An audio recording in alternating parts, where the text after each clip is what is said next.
اللہ جانتا ہے مسجد میں بیٹھا ہوں، پاکیزہ سا ماحول ہے، ہم تو نرم بات کے قائل ہیں، لیکن یہاں تو ہمیں کوئی سمجھا دے، یہاں کوئی ہمیں سمجھا دے یا پھر ہم سے سمجھ لے۔ دو ہی باتیں ہیں، یہاں ہمیں سمجھا دے، کو نہیں سمجھ آئی آپ کو؟ یہاں ہمیں سمجھا دے یا پھر ہم سے آ کے سمجھ لے۔ بھائی کچھ تو کرو نا بھائی، یہ کیا بات ہے، کیا جھگڑا ہے کہ کسی شخص کا باتھ روم کی طرف منہ ہے تو اسے منع نہیں کرتا، اور اگر اس کا منہ گنبد خضرا کی طرف ہے تو بتا نا بات کیا ہے، ہمیں سمجھا، یا ہمیں سمجھا دے یا پھر ہم سے سمجھ لے۔ کہتے کوئی تبرک نہیں، کوئی برکت نہیں۔ نبی پاک کا آز لگا، حضور یہاں بیٹھے، اللہ کے نبی نے یہاں آرام کیا، کوئی برکت نہیں۔ سورہ یوسف آیت نمبر 92 اور 93۔ اللہ تعالیٰ آپ کو توفیق دے تو قرآن مجید کھولیں گھر جا کے، کھول کے دیکھیں تو صحیح بھائی۔ اللہ تبارک و تعالیٰ کے نبیوں کا طریقہ، کوئی برکت نہیں جی، کوئی شے نہیں، کوئی بات چیت نہیں۔ قرآن مجید کی سورہ یوسف اور اس کی آیت نمبر 93۔ حضرت یوسف علیہ السلام کے بھائیوں نے کہا کہ سمجھ تو آ گئی ہے ہمیں کہ ہم نے زیادتی کی، ظلم کیا، اب کرنا کیا ہے؟ تو جناب یوسف کہنے لگے کچھ بھی نہیں کرنا، جاؤ تمہیں معاف کیا، معافی مل گئی۔ انہوں نے کہا کہ ہمیں تو معافی مل گئی، تو ابا جی تو رو رو کے ان کی بصارت کم ہو گئی آنکھوں کی۔ ماں بڑا پیار کرتی ہے، پر بیٹے سے جو باپ پیار کرتا ہے اس کا بھی اندازہ کوئی نہیں کر سکتا، کوئی نہیں کر سکتا۔ دیکھیں نا، اللہ کے نبی حوصلے والے، صبر والے ہوتے ہیں، پر بیٹے کی جدائی بین، اللہ کے نبی نے بھی اتنے آنسو بہائے، اتنے آنسو بہائے بیٹے کی جدائی میں کہ نظر آنا کم ہو گیا بصارت۔ بیٹے کو ابا جب بھی فون کرتا ہے پردیس میں کہ تو آ جا چند گھڑیوں کے لیے، میرا پتہ کوئی نہیں، کہتا ابا جی بس ایک کاغذ رہ گیا، میں آیا۔ جب ابا جی پردہ کر لیتے ہیں تو کہتے ہیں اس کو برف میں لگا دو، میں 3 دنوں کے بعد آ جاؤں گا۔ اب کیا فائدہ، اب تو رہ ادھر ہی، اب کوئی پڑھ دے گا جنازہ بھی، اب تو آ کے میں نے منہ دیکھنا ہے تو کیا ہوگا اس سے؟ اب تو نبی پاک کا حکم ہے جب کوئی انتقال کر جائے تو جلدی دفن کرو۔ اب تیری ماں نے ساری زندگی آنکھیں دروازے پہ لگی رہیں کہ اللہ کرے وہ آ جائے، اس وقت تو تجھے خیال نہیں آیا، پھر تو تجھے کاغذوں سے پیار رہا، تو اب کس بات کا انتظار؟ حضرت یوسف علیہ السلام سے بھائی کہنے لگے کہ جناب یعقوب کو نظر آنا کم ہو گیا ہے، ان کا کیا کرے؟ تو قرآن ہے بھائی، قرآن۔ میں نے کہا یا ہمیں سمجھا دو یا ہم سے سمجھ لو نا بھائی، ہم سے ہی سمجھ لو۔ یہ اس آیت کا بتاؤ کیا ترجمہ کریں، بتاؤ۔ اور تم بلڈوزر چلاؤ حضرت حلیمہ کے گھر پہ تو ہم چپ رہیں، یہ بھی کس طرح ہو سکتا ہے؟ حضرت یوسف کے بھائیوں نے کہا کہ ابا جی کی آنکھوں کی بینائی کم ہو گئی ہے، اب کیا کریں؟ قرآن ہے۔ کہنے لگے اذهبوا بقمیصی، یہ میری قمیض لے جاؤ۔ حضرت یوسف کہتے ہیں یہ میرا کرتا لے جاؤ، میری قمیض لے جاؤ، ھذا فألقوہ علی وجہ ابی یاتی بصیرا، میرا کرتا لے جاؤ، میرے ابا کے چہرے پہ ڈال دینا، ان کی آنکھوں کو اللہ روشن فرما دے گا۔ اگر حضرت یوسف علیہ السلام کے وجود سے کرتا لگے تو آنکھیں روشن ہو جائیں، تھوڑی دیر کرتا ان کے وجود سے لگے تو آنکھیں روشن ہو جائیں۔ اور جناب حلیمہ کے کمرے میں، حجرے میں، گھر میں تو 4 سال میرے نبی گھومتے رہے، وہاں آرام کرتے رہے، وہاں تو حضرت جبریل ان کا دیدار کرنے آتے رہے، وہاں تو فرشتے اس گھر کو جھک جھک کر دیکھتے رہے، وہ مکان جنت نظیر جہاں اللہ کی ساری رحمتیں برستی رہیں، اس میں تبرک ہی کوئی نہیں، اس میں برکت ہی کوئی نہیں۔ آؤ، یہ تو بات ہے نا حضرت یوسف علیہ السلام کی، بخاری مسلم۔ میں نے کہا کہ یار یا تو یہ حدیث علیحدہ کر یا پھر ہمیں اس حدیث کا ترجمہ بتاؤ۔ بات بھی کسی معمولی ہستی کی نہیں، جناب سیدہ عائشہ صدیقہ کی بڑی بہن، حضرت ابو بکر صدیق کی بڑی صاحبزادی، اور وہ والی بی بی جسے میرے نبی نے پیار ہی بڑا کیا ہے، حضور کے لیے غار ثور میں کھانا لے کے جانے والی حضرت اسماء بنت ابی بکر صدیق، وہ کہتی ہیں میرے پاس مصطفیٰ کا ایک جبہ تھا، حضور کا ایک جبہ، کون سا؟ جسے میرے نبی نے کچھ دفعہ یا ایک دفعہ پہنا تھا۔ تو کہا اماں جی پھر آپ نے کیا کیا؟ تو حضرت جناب سیدہ اسماء بنت ابی بکر صدیق کہنے لگی وہ تھا حضرت عائشہ کے پاس، جب وہ بیمار رہنے لگی تو میں نے کہا شاہ یہ خزانہ بڑا قیمتی ہے، مجھے نہیں دے دیتی؟ وہ جبہ میں نے لے لیا، بخاری مسلم ہے، بخاری مسلم۔ حضرت جناب سیدہ اسماء بنت ابی بکر صدیق سے لوگوں نے پوچھا اماں جی آپ کیا کرتی ہیں؟ فرماتی ہیں جس بیمار کو کہیں سے شفا نہیں ملتی لوگ اسے میرے پاس لاتے، میں اس جبے کا ایک کونا پکڑ کے پانی کے پیالے میں ڈبوتی اور پھر وہ پانی بیمار کو پلاتی تو اللہ اسے ہر بیماری سے شفا عطا فرما دیتا، اللہ اسے ہر بیماری سے۔ میرے اعلیٰ حضرت فرمانے لگے لا و رب العرش، جس کو جو ملا ان سے ملا، قسم اٹھا کے کہتے ہیں لا و رب العرش، جس کو جو ملا ان سے ملا۔ بٹتی ہے کونین میں نعمت رسول اللہ کی، بٹتی ہے کونین میں نعمت رسول اللہ کی، اور سورج الٹے پاؤں پلٹے، چاند اشارے سے ہو چاک، اندھے نجدی دیکھ لے قدرت رسول اللہ کی، اندھے نجدی دیکھ لے قدرت رسول اللہ کی صلی اللہ ہو۔ یار ہم کیا کریں، ہم کدھر جائیں؟ تو خطبہ پڑھتا ہے وہاں بیٹھ کر کے یہ نہیں ادھر نہ جاؤ، کوئی برکت نہیں، معافی برکت، ادھر ہم کیا کریں؟ اچھا یہ تو بات تھی نا شفا کی، حضرت سہل بن سعد رضی اللہ تعالیٰ، یہ بھی بخاری ہے، یہ بھی بخاری ہے۔ حضرت سہل بن سعد کہتے ایک بی بی حضور کی بارگاہ میں آئی، اس نے آ کے حضور کی خدمت عالی مرتبت میں عرض کی حضور میں جب بھی آتی ہوں کرتا یہی پہنا ہوتا ہے آپ نے، یا رسول اللہ صلی اللہ علیہ وسلم، اور اس کو تو اتنے پیوند لگے ہیں کہ گنے نہیں جاتے، تو حضور اگر اجازت دے تو ایک کرتا نہ بنوا لوں آپ کے لیے؟ تو حضور نے فرمایا بنوا لے۔ وہ بی بی کرتا بنوا کے لائی، اس نے بڑی محبت سے بنایا۔ اس زمانے میں جو کوئی نقش و نگار ہوتے تھے اس نے سجائے اپنے انداز میں، اب اس نے پیار سے بنایا، محبت سے بنایا، یہ بھی باتیں صحیح ہیں، پر اصل جملہ جس سے مزہ آئے گا وہ یہ ہے، وہ اندیے میں بڑی ریج نہ بنایا، میں بڑی، اب اس میں جو درد ہے وہ میں اردو کا جملہ ڈھونڈ کے لاؤں تو ملتا نہیں مجھے، کہتی ہے میں ریج نہ بنایا، تو محبوب پاک کی بارگاہ میں لا کے تھال میں پیش کیا۔ حضور کی بارگاہ میں تھال میں، کچھ بندے زیادہ نیک ہو جاتے ہیں، سامنے والے کو پرہیزگاری کا مشورہ دیتے ہیں، کہتے کسی کو کوئی شے نہ لیا کرو، تو میں نے کہا اگر حضور لے لیں تو طلب کرنا منع ہے، لیکن قبول کرنا تو میرے مصطفیٰ کا طریقہ ہے، تو بھائی یہ ہمیں نہ اتنا ہی نیک بناؤ جتنا میرے رسول نے ہمیں بنایا ہے۔ دو قدم آگے بڑھ کے کچھ لوگ مشورے دیتے ہیں، یہ مشورہ درست نہیں۔ نبی پاک نے فرمایا تو کسی سے طلب نہ کر، لیکن اگر کوئی تیری طرف تحفہ بڑھائے تو اسے قبول کر، محبت میں اضافہ ہوگا۔ جب حضور قبول کرتے ہیں جو کائنات کو بانٹتے ہیں، تو پھر تو دوسرے پہ کیسے پابندی لگا سکتا؟ میرے رسول کریم علیہ السلام کو اس نے پیش کیا، کہا حضور قبول کر لیں، حضور نے قبول کیا۔ اب حضور اس کا چہرہ دیکھنے لگے، مسکرا کے فرمایا تیرا دل کرتا ہوگا میں پہن کے بھی دکھاؤں؟ بے خبر ہو جو غلاموں سے وہ آقا کیا ہے، تیرا دل کر رہا ہوگا پہن کے دکھاؤں؟ تو کہا حضور دل یہی کرتا ہے، میں ٹھہر میں پہن کے آیا، قربان جائیں کیا اندازے۔ اچھا یہ سب کا نصیب بھی نہیں، یہ تبرک لینا، برکت لینا، لے کے آنا، یہ سب کا نصیب۔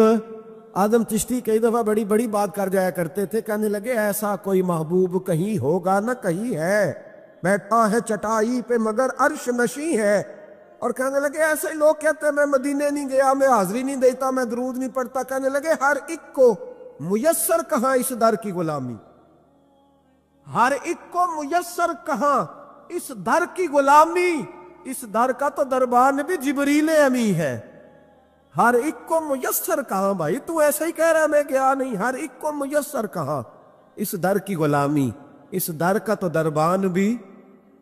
یہ ایک جگہ کہنے لگے تمہارے رخسار کی تجلی تجلی نور سرمدی ہے، یہ مہر و ماں کی ضیاء نہیں ہے، تمہارے چہرے کی روشنی ہے، وہ جلوائے ذات ذات حق سے جو سب سے پہلے جدا ہوا تھا، وہی بنا کشور رسالت، یہ چار سو جس کی روشنی ہے، جو ہم بشر ہیں تو وہ بشر کیوں، جو وہ بشر ہے تو ہم بشر کیوں، یہ راز ہے ایک، اسے وہ سمجھے جسے حقیقت سے آشنی، جسے حقیقت سے آ گئی ہے۔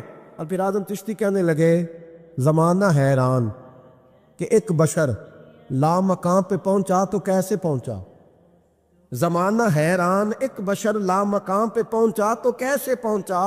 میں محو حیرت ہوں کہ عرش کی جان زمین پہ کس طرح رہ رہی ہے۔ میں محو حیرت ہوں کہ عرش کی جان زمین پہ کیسے رہ رہی ہے۔ تو بھائی نبی کریم علیہ السلام نے کہا تو ٹھہر میں پہن کے آیا۔ حضور اندر تشریف لے گئے، تھوڑی دیر کے بعد پہن کے آئے۔ اس خاتون کو اتنی خوشی ہوئی کہ اس کی آنکھوں میں آنسو ہی آ گئے، کہنے لگی دیکھو میرا نصیب میں بنا کے لائی ہوں، مصطفیٰ نے قبول فرمایا۔ بڑی راضی ہوئی، چلی گئی۔ حضرت سہل بن سعد کہتے ہیں قریب ایک صحابی کھڑے تھے، اور شارحین نے لکھا ہے معمولی آدمی نہیں، حضرت عبد الرحمن ابن عوف تھے، صحابہ میں سب سے امیر آدمی۔ اللہ اکبر، ذرا لطف دیکھیے گا۔ کہتے وہ قریب کھڑے تھے، جب حضور نے پہنا نا تو تعریفیں کرنے لگے، کہنے لگے سونیا کمال ہی ہو گئی ہے، محبوب کیا بات ہے۔ حضور اس کے بنانے کی محبت کی بھی کیا ہی بات ہے، پر جو اللہ نے رنگ روپ آپ کو عطا فرمایا اس کی بھی کیا ہی بات ہے۔ یا رسول اللہ اتنا پیارا لگ رہا ہے، اتنا پیارا۔ جب کوئی زیادہ تعریف کری نا تو تعریف کرنے والوں کی بھی اپنی اپنی نیتیں ہوتی ہے نا۔ جب زیادہ ہی تعریف کی تو حضور نے فرمایا تجھے پسند آ گیا دے دوں، اور پسند آ گیا تجھے۔ کچھ بندے سیانے ہوتے ہیں، پتہ ہوتا ہے جو مرضی پہ آکھے تیار ہی نہیں کرتا، اور جنہ مرضی تعریف کرو وہ کہنے تو لگا رہو مجھے پتا تو کی پیار ہے۔ تو کہا پسند آ گیا ہے یا رسول اللہ بڑا، تو فرمایا چاہیے، کہ حضور مہربانی ہو جائے تو کیا ہی بات ہے۔ سرکار اندر گئے، وہ پرانا کرتا دوبارہ پہنا، اور میرے رسول پاک علیہ السلام نے اس کرتے کو اتارا، بخاری پڑھ رہا ہو، اور نبی پاک نے لا کے دیا، فرمایا چل یار وہ بھی راضی ہو گئی ہے تو بھی راضی ہو جا، چل دونوں ہی راضی ہو جائے، وہ بھی راضی ہو کے گئی تو بھی راضی ہو کے جا۔ اس کو دیا، حضور چلے گئے۔ صحابہ بعد میں اس صحابی کے پیچھے کہنے لگے یار تو تگڑا بندہ ہے، تجھے ضرورت ہی نہیں تھی، اور حضور علیہ السلام نے بڑی مشکل سے قبول کیا۔ حضور تو کسی کی طرف توجہ ہی نہیں کرتے، طلب ہی نہیں کرتے، یہ والا خیال ہی۔ اور اگر آج حضور نے قبول کیا اور اتنا پیارا لگا تو تجھ سے برداشت ہی نہیں ہوا، کس طرح کا آدمی ہے تو؟ جب لوگ اس کے گرد اکٹھے ہوئے تو حضرت عبد الرحمن ابن عوف کی آنکھوں میں آنسو آ گئے، کہنے لگے میرے بھولے دوستو تمہیں غلطی لگ گئی، تمہارا کیا خیال ہے میں نے ولیمے پہ پہننے کے لیے لیا ہے؟ تمہارا کیا خیال ہے شادی کی دعوت میں پہنوں گا؟ تم کیا سمجھتے ہو عید والے دن پہنوں گا؟ اور گویا اپنی داڑھی کو پکڑ لیا، کہنے لگے دیکھو بال سفید ہو رہے، پھل پک رہا ہے، گنہگار بڑا ہوں، اگرچہ بدر میں بھی گیا ہوں، احد میں بھی تلوار اٹھائی ہے، مال بھی دیا ہے، ہر جگہ گیا ہوں، پر کسی عمل پر بھروسہ نہیں۔ یہ کرتا حضور کے جسم سے لگ گیا ہے، اب اسے سنبھال کے رکھوں گا، اور مرتے وقت وصیت کروں گا گھر والوں کو کہ جب میں مروں نا تو اس کرتے میں مجھے کفن پہنا دے۔ مجھے امید ہے جب حضور کا کرتا پہن کے قبر میں جاؤں گا تو رب کے فرشتے مجھ پر عذاب نہیں دیں گے، بلکہ بغیر حساب کتاب جنت عطا فرما دیں گے۔ حضرت یوسف کا کرتا تو شفا دیتا ہے نا، اور میرے محبوب کا کرتا دوزخ سے بچا کے جنت عطا کرتا ہے۔ یہ صحابہ کا عقیدہ ہے۔ کس کا عقیدہ ہے؟ بول کے بتائے، کیا کریں اس حدیث کا؟ اس میں برکت ہے کہ نہیں؟ کوئی بندہ کہہ دے کہ بیر روما پہ کیوں جاتے ہو، وہاں تو کوئی برکت نہیں، غارِ ثور پہ کیا لینے گئے؟ بھئی تھوڑی دیر کے لیے جو کرتا حضرت یوسف علیہ السلام کے وجود سے لگے اس میں تو برکت ہے، اور جس غار میں 3 دن حضور بیٹھے رہے برکت ہے کہ نہیں؟ مولوی ساری انرجی ہوتے لا چھڑا لگا ہے، امت کو لڑاتا ہے، اختلاف کراتا ہے۔ جہاں جا کے پیار ملنا چاہیے تھا، جہاں جا کے پیار، ایک شخص کو میرے سامنے کہہ رہا ہے تو شرک کر رہا ہے، میں کہ بیچارہ 3-4 لاکھ روپیہ لا کے تے شرک کرنا ہے؟ یہ مشرک تھا جو یہاں آ گیا ہے؟ کچھ سوچ سمجھ کے بات کرو، تم سے مسلمان تو آج تک ہوا نہیں، اور ہر وقت 15-20 لاکھ آدمی ایک جمعے میں مشرک کر دیتے ہو۔ یہ بیت اللہ میں حج کرنے آیا مشرک تھا آیا ہے؟ اتنا بڑا فتویٰ، اتنی بڑی تقسیم امت کی۔ یہ بوڑھا بابا جو رو رہا ہے روضہ رسول کے سامنے، اس کو مشرک کہہ دیا تم نے۔ یہ بوڑھی اماں جس سے چلا نہیں جاتا، کمیٹیاں ڈال ڈال کے مدینے آئی، اور تم نے کہہ دیا کہ مشرک ہے تو حضور کے دروازے پہ روتی ہے۔ اتنا بڑا ظلم۔ یاد رکھو، اگر صحابہ حضور کے کرتے کا دھون پئیں تو انہیں شفا ملے، تو شرک نہیں ہوتا، بلکہ بریلی کے امام کہتے ہیں جس کے تلووں کا دھون ہے آب حیات، کہتے ہیں ہمیشہ کی شفا ملے گی، آب حیات موت ہی نہیں آئے گی، جس کے تلووں کا دھون ہے آب حیات ہے وہ جانے مسیحا ہمارا نبی۔ اور فرمانے لگے جس کی 2 بوند ہے کوثر و سلسبیل، 2 بوند مل جائے نا حضور کے تو اتنی بڑی نہر بنتی ہے جس طرح کوثر کی نہر ہو، اور چلتا سلسبیل کہتے ہیں جو چلتا رہے۔ کہنے لگے جس کی 2 بوند ہے کوثر و سلسبیل ہے وہ رحمت کا دریا ہمارا نبی، ہے وہ رحمت کا دریا۔ قرآن مجید نے واضح کہہ دیا ہے کہ یہودی اور عیسائی تم سے راضی نہیں ہو سکتے حتی تتبع ملتہم، جب تک کہ تم ان کے دین کی پیروی نہ کرو۔ ان کو کسی طریقے سے معاذ اللہ عیسائی بنایا جائے۔ نبی پاک علیہ السلام کی جو محبت ہے نا وہ انسان کے لیے زندگی کو آسان کر دیتی ہے۔ حضور سے پیار ہوتا ہے نا تو بندہ نفرت کرنی ویسے ہی چھوڑ دیتا ہے، حضور سے پیار کرتا ہے ہرس ہوس لالچ ویسے ہی نکل جاتا ہے۔ جب حضور سے محبت ہو جاتی ہے نماز پڑھنا، درگزر کرنا، درود شریف پڑھنا، قرآن پاک پڑھنا، دین کی خدمت کرنا، حتیٰ کہ جان دینا بھی آسان ہو جاتا ہے۔ نبی پاک علیہ الصلوۃ والسلام کی محبت انسان کو کبھی بھی پریشان نہیں ہونے دیتی، الجھنے نہیں دیتی، تازہ دم رکھتا ہے حضور کا پیار۔ شرط یہ ہے کہ محبت صحیح ہو، اصلی ہو، باطن میں ہو۔ یہ آپ کے ذہن کے اندر کبھی بھی کسی بدبو کو نہیں آنے دے گی، طبیعت کو تازہ دم رکھے گی، سکون میں رہیں گے۔ لیکن نبی پاک علیہ السلام کی محبت کے کچھ تقاضے ہیں، ان تقاضوں کو سمجھنا پڑے گا، بالخصوص امت اس وقت جس جگہ پہ کھڑی ہے۔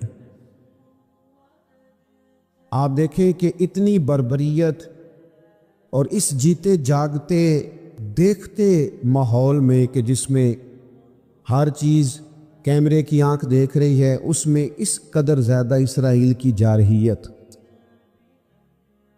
اس کے جواب میں 2-3 تازیانے ہیں یوں سمجھنے والے۔ ایک ہے کہ میں کوئی جذباتی بات کروں گا، آپ اس کی تائید کر دیں گے۔ ایک ہے کہ پہلوؤں پر غور کرنے کا وقت ہے کہ اتنے کٹھن ماحول میں بھی اگر مسلم امہ کے لیڈر بیدار نہیں ہو رہے تو آپ کو پس منظر سمجھنا پڑے گا کہ ہم نے نبی پاک کی محبت کے تقاضوں کو نہیں سمجھا۔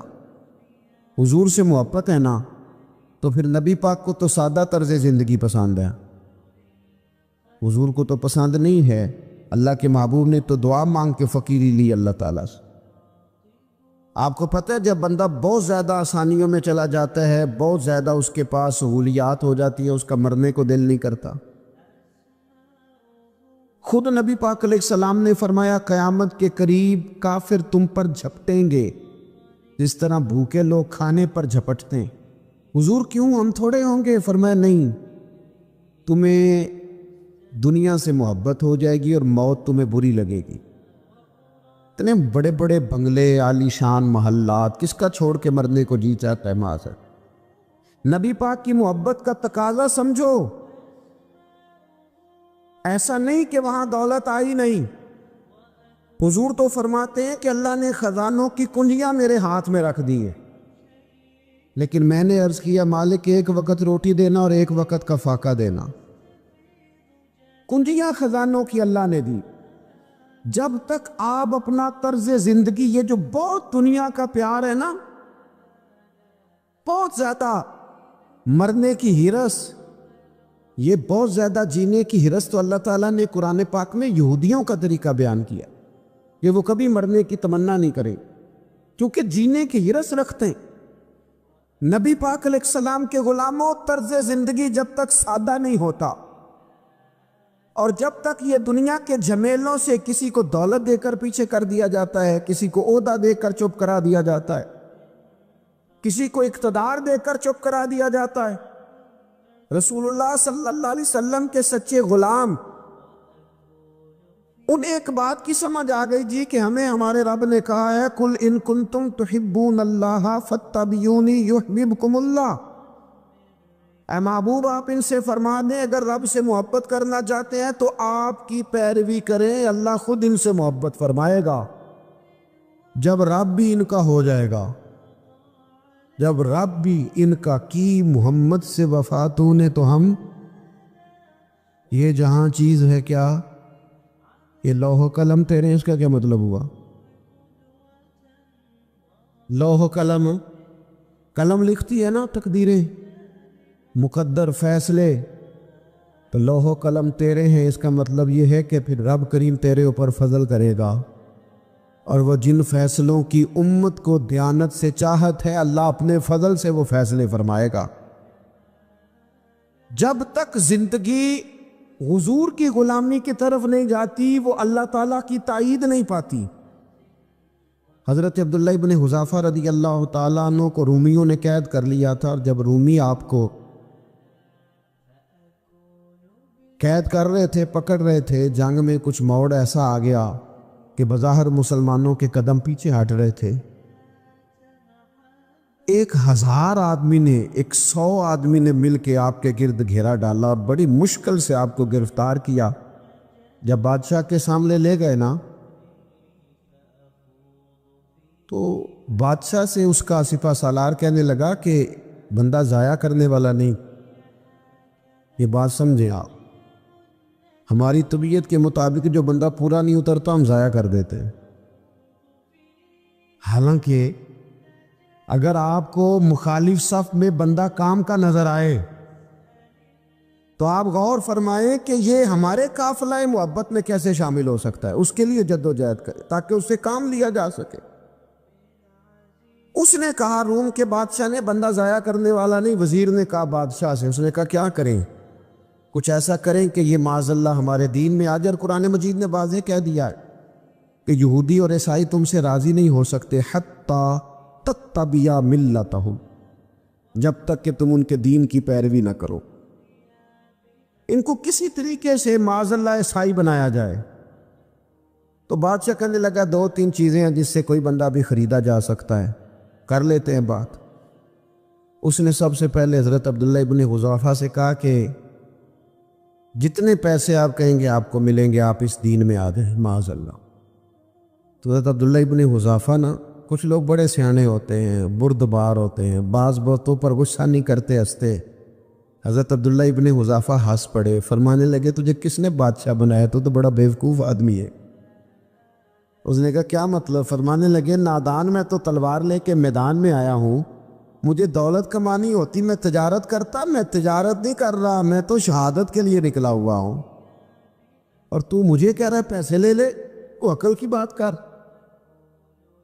اس نے دوسری بات کی، اس نے کہا کہ میں بادشاہ ہوں، میرے نیچے جتنے بھی عہدے ہیں، وزیر، مشیر، وزیر خزانہ، جو آپ عہدہ کہیں گے آپ کو دے دیا جائے گا، آپ اس طرف آ جائے۔ تو حضرت عبداللہ ابن حذافہ کہنے لگے پھر کہتا ہوں تو بڑا نادان ہے۔ فرمانے لگے میں حضور کا صحابی ہوں، اور صحابی ہونے سے بڑا عہدہ دنیا میں ہے ہی کوئی نہیں۔ صحابہ وہ صحابہ جن کی ہر صبح عید ہوتی تھی، خدا کا قرب حاصل تھا، نبی کی دید ہوتی تھی۔ کہا تو مجھے لالچ دے رہا ہے؟ اب انہوں نے ایک نئی چال چلی۔ وزیر کہنے لگا کہ میں ایک اور طرح سے معاذ اللہ کوشش کرتا ہوں پگھلا دینے کی۔ آپ اندر کمرے میں قید تھے تو وہاں ایک خاتون کو بنا سوار کر بھیج دیے گا۔ دوستو یاد رکھنا، تگڑا اور مضبوط جوان پتہ کون ہوتا ہے؟ جس کی نظریں پوری طرح اس کے کنٹرول میں ہوں، یہ علامت جوانی ہے۔ جس آدمی کا پوری طرح، 2 لوگ دنیا میں کبھی کوئی کارنامہ سر انجام نہیں دے سکتے، ایک جو حرام کھاتا ہو، ایک جس کی نظر ناپاک ہو۔ محمد بن قاسم جب یہاں آئے تھے نا، تو ایک دن بڑے پریشان تھے، تو ایک بزرگ کہنے لگے آپ کیوں پریشان ہیں؟ کہنے لگے راجہ دہر سے مقابلہ ہے، اور ہماری فوج تو سندھ کے رستے بھی نہیں جانتی، زبان بھی نہیں جانتی، لڑیں گے کیسے؟ 2-4 دن کے بعد ان بزرگوں کی دوبارہ محمد بن قاسم سے ملاقات ہوئی تو بڑے خوش تھے۔ کہا آپ کیوں خوش ہیں؟ کہنے لگے وہ میرا مقابلہ نہیں کر سکتا، میں نے تحقیق کر لی۔ کہا کیوں؟ کہنے لگے نظر کا گندہ ہے، اور جو نظر کے گندے ہوتے ہیں وہ میدانوں میں ٹھہرا نہیں کرتے۔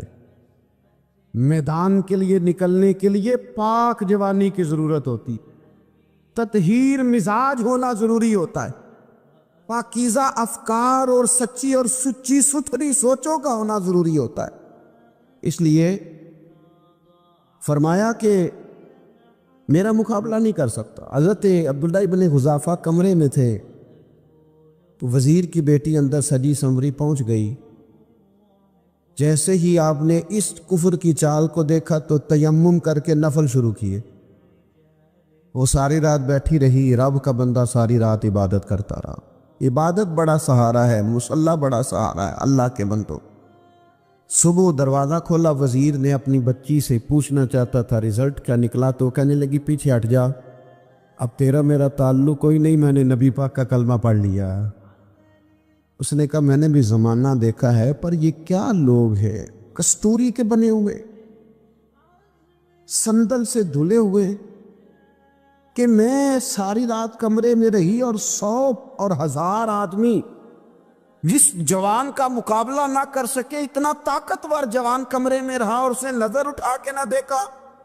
او کچا رنگ للاری والا جڑا چڑھدا تے لیندا رہندا ہے، اے عشق تیرے دا رنگ محمد چڑھیا پھر نہیں لیندا۔ سبحان، میں کہا ایک دفعہ نظر اٹھا کے نہیں دیکھا، کمال ہو گئی۔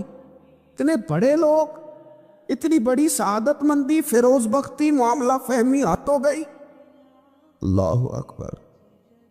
دوستو، بادشاہ جب پوری طرح ہار گیا نا، اسے کا مار دو۔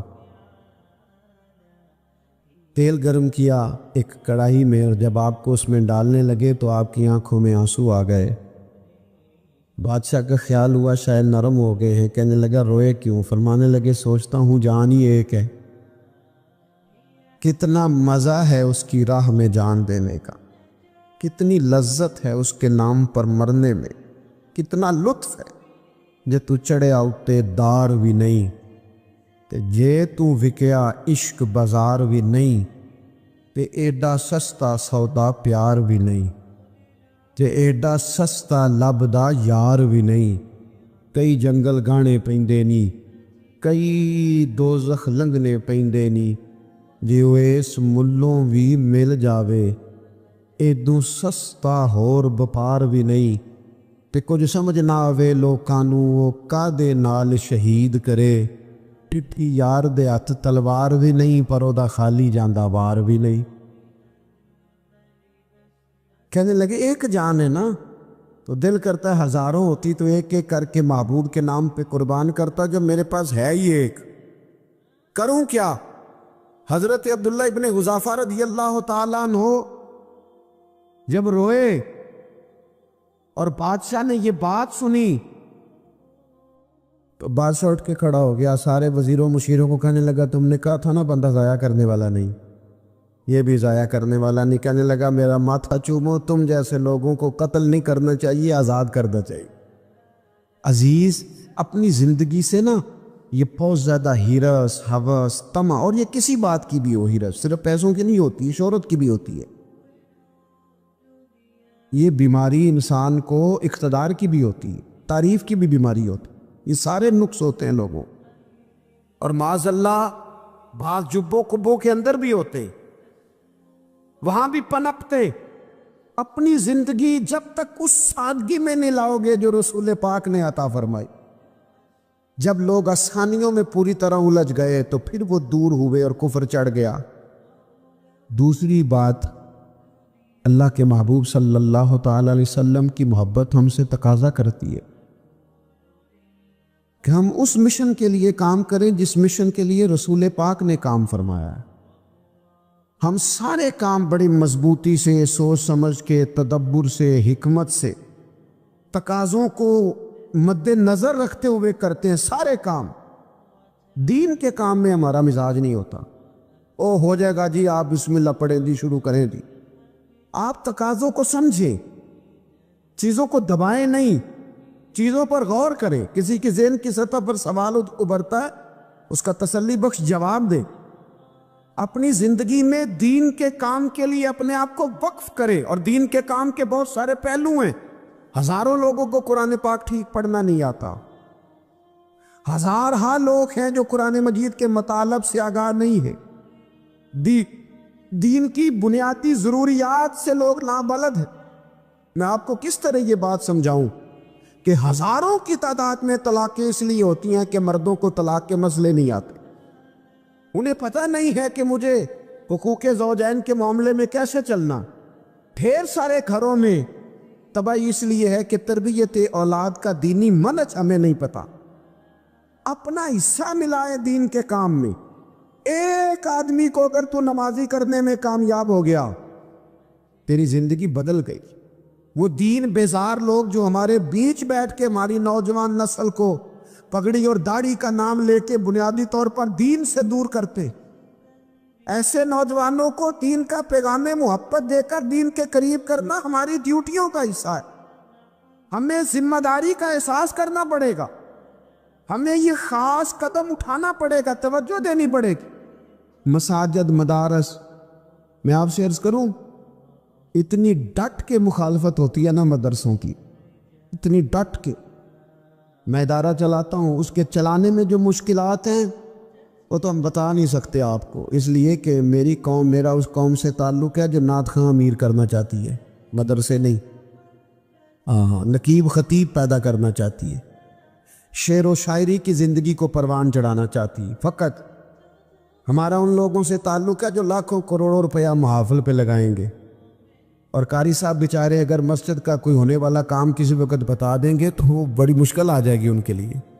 یہ کیسے ہو سکتا ہے؟ آپ نے یہ ڈیوٹی بتا دی۔ مدارس، اور جتنا اہم رول دین کو پھیلانے میں مدارس اسلامیہ کا ہے، اتنی زبردست، لوگوں کا خیال ہوتا ہے میری طرح کے لوگ شاید کام کرتے ہیں، ڈیوٹی کرتے ہیں۔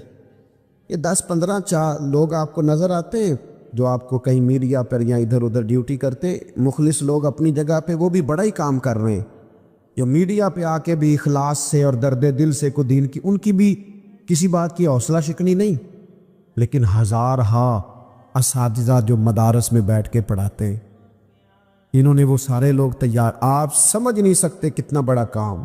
حفظ کا استاد جو ہوتا ہے نا، اس کی ڈیوٹی 24 گھنٹے ہوتی ہے، فجر سے پہلے، اور اس نے بچوں کو اٹھانا ہے۔ تنخواہ تو ہم انہیں دینا نہیں نہ چاہتے جی، تنخواہ نہیں دے دی انہوں نے، ہمیں مولوی امیر نہ ہو جانا۔ مولوی نو تو سونٹ بھی 27ویں والی رات دے ہے تاکہ کدھر سوان کے عید والے دن پا نہ لوے، چونکہ 27ویں تو بعد تے درزی پڑتا ہی کوئی نہیں، کیوں حضرت ایسے ہی ہے نا، اس وقت تو نہیں نہ لیتا۔ تو ہم چاہتے ہیں مولوی ہماری مرضی کے ہماری طرح کا سوٹ نہ پہن لے۔ مدارس کی مضبوطی آپ یہ دیکھ لیں، یہ صلاح الدین ایوبی کا تعلق بھلا کس چیز سے تھا؟ غوث اعظم کے مدرسے سے۔ حضور غوث اعظم کے مریدوں کی جماعت اس کے ساتھ شامل تھی۔ کون لوگ تھے جنہوں نے مدارس سے فیض پایا؟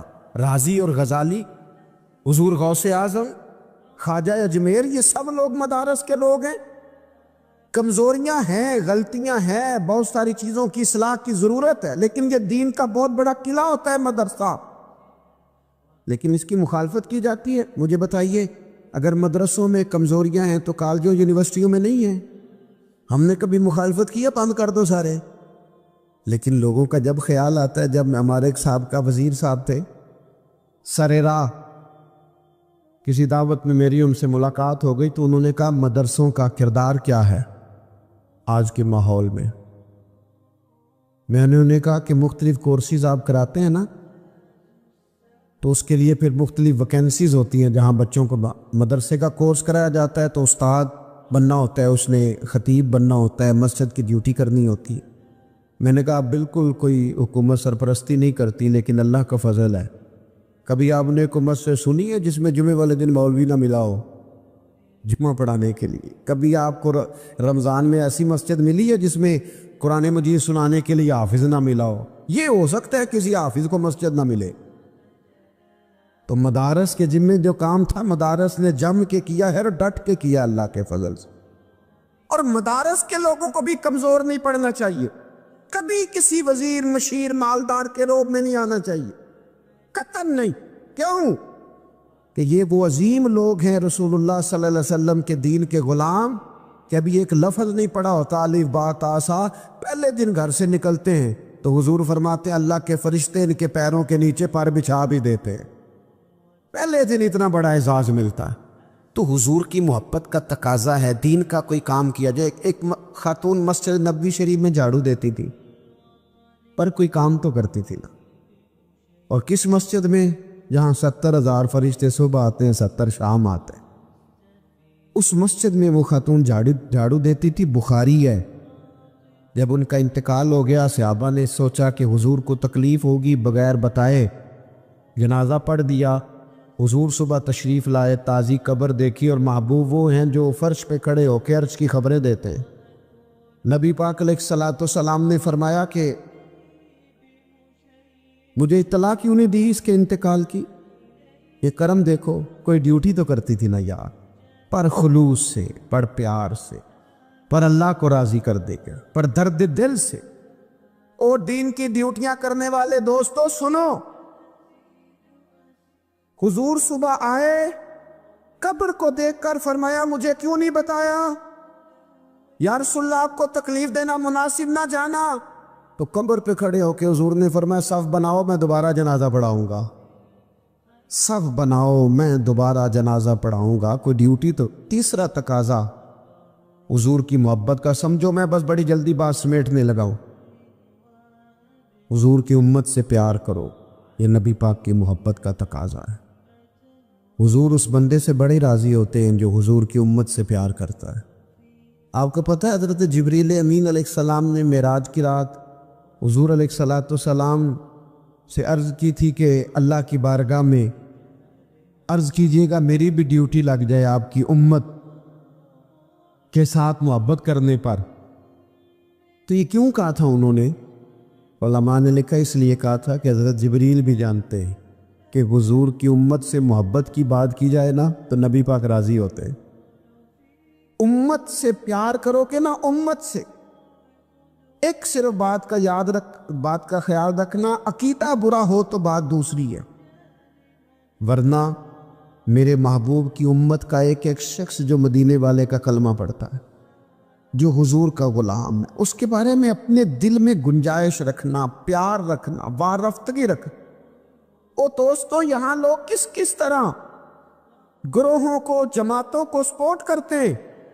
نبی پاک نے اس امت کی کثرت پر فخر بیان کیا، اور حضور فرمانے لگے 120 صفحے جنتیوں کی ہوں گی، قیامت میں 80 صفحے صرف میری امت کی ہوں گی۔ میں کثرت امت پر فخر کروں گا۔ ان لوگوں سے پیار کرنا ہے، ان کے دکھ درد کو سمجھنا۔ پتہ ہے آج کیا ہوتا ہے؟ آج ہمیں نا مختلف چھوٹے چھوٹے ملکوں میں بانٹ دیا گیا، تو ہم کسی دوسرے مسلمان بھائی کا درد نہیں محسوس کرتے، ہم گھروں میں نہیں محسوس کرتے۔ پڑوسی پر ظلم ہو رہا ہو تو ہم کہنے پتر ساڈا نہیں مسئلہ، یہ مسئلہ ہے، تینوں کی لگے۔ حالانکہ پڑوسی کی آگ اس لیے بھی کسی وقت بجھا دینی چاہیے کہ پڑوسی کی نہ بجھائی جائے تو اپنا گھر بھی زاد میں آ جاتا۔ آج امت مسلمہ سے ہمیں پس لگا دیا گیا، اپنے حصے کی روٹی کماؤ، اپنے حصے کی کوٹھی بناؤ، اپنے حصے کی گاڑی خریدو، اپنے حصے کا کام کرو۔ امت کا درد، امت کی بات، وحدت امت کا تصور، امت کا دوبارہ سے وہ شان ارسل رسولہ بالہدی ودین الحق لیظہرہ علی الدین کلہ، وہ تصور کب ہوگا؟ اس وقت ہوگا جب ہم بات امت کی کریں۔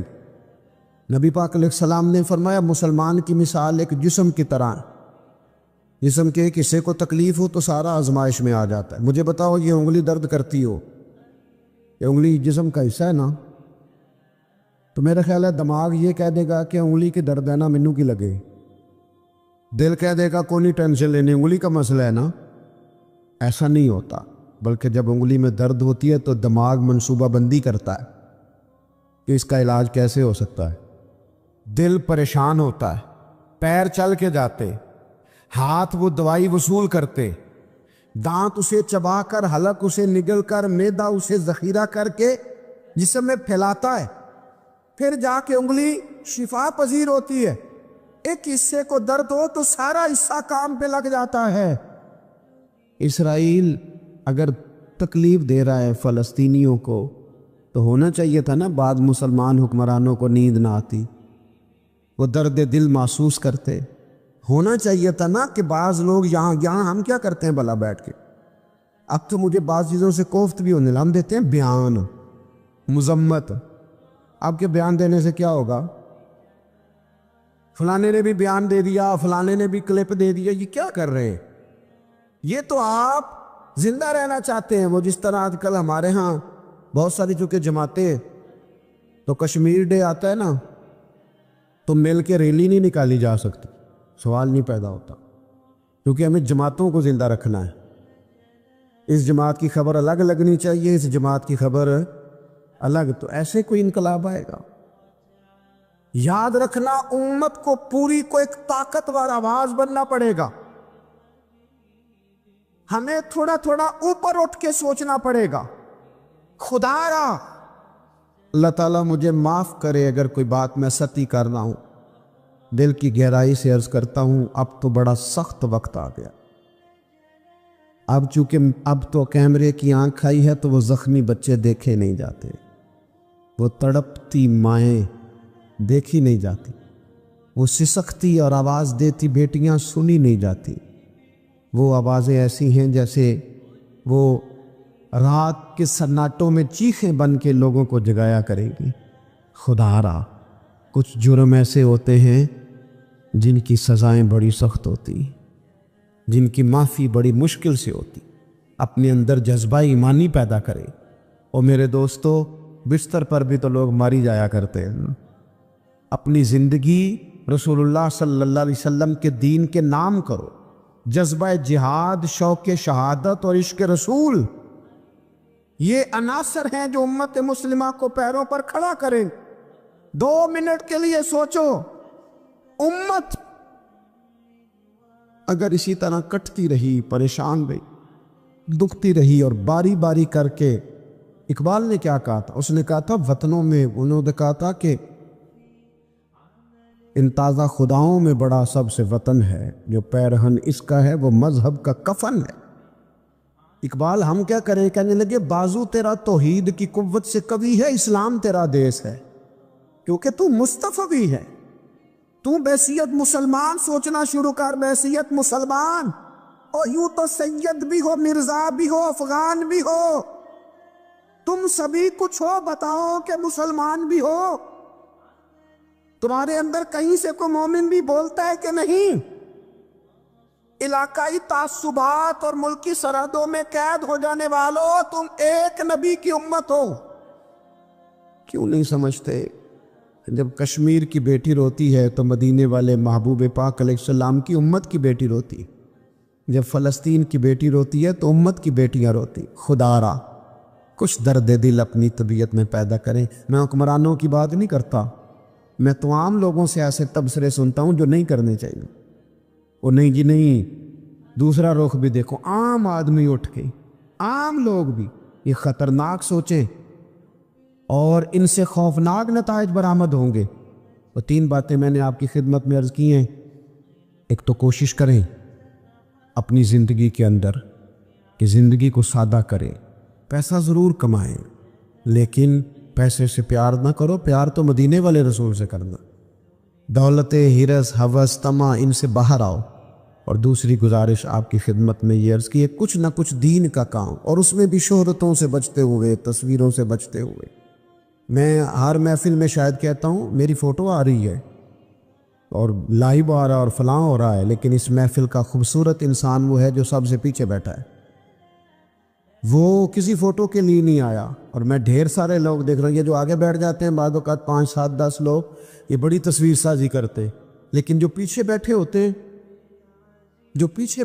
ہیں ان کی کوئی فوٹو نہیں آتی. اور میں نے بہت سارے لوگوں کو دیکھا ہے کبھی موبائل کو ہاتھ بھی نہیں لگاتے، لیکن جن کے لیے آئے ہیں انہیں تو پتہ ہے نا کون کون آیا ہے. اور کچھ دین کے لیے کریں. اور تیسری گزارش آپ کی خدمت میں یہ ہے کہ امت بن کر بھی ضرور سوچے اور امت کے دکھوں کا مداوا بھی کرے اور امت مسلمہ کا درد بھی اپنے سینے میں ضرور محسوس کرے. اللہ تعالی ہماری اس بزم کو. یہ ایک بات اور سن لیں جی، نبی پاک علیہ الصلوۃ والسلام نے ارشاد فرمایا، لائے جی، حضور سید عالم علیہ الصلوۃ والسلام نے ارشاد فرمایا کہ جب تک بندہ اللہ کے بندوں کی مدد میں رہتا ہے نا، اللہ بھی اس کی مدد کرتا رہتا ہے۔ یعنی اگر آپ امت کے لیے سوچتے ہیں، کوئی امت کے لیے فکر پیدا کرتے ہیں، کچھ امت کی سوچیں لاتے ہیں، تو اللہ بھی مدد فرمائے گا۔ اور یہ بات اچھی طرح یاد رکھیں، جب بھی بندہ کوئی ایسا کام کرتا ہے نا جو خالص اللہ کی رضا کے لیے ہو، تو رب کی مدد ضرور آتی ہے۔ وَلَقَدْ نَصَرَكُمُ اللَّهُ بِبَدْرٍ وَأَنْتُمْ أَذِلَّةٌ، تو یہ کام کریں گے تو اللہ کی مدد بھی آئے گی۔ اللہ توفیق عطا فرمائے۔ وَمَا عَلَيْنَا إِلَّا